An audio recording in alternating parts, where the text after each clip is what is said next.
Hello everyone and welcome to a quick Firefox tutorial. In today's video we are going to look at how I can delete cookies in Firefox.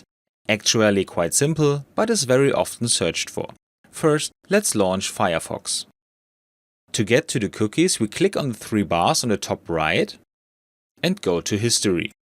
Here I now click on Clear Recent History and find various data that I can delete from Firefox. In this case, we only want to remove the cookies in Firefox.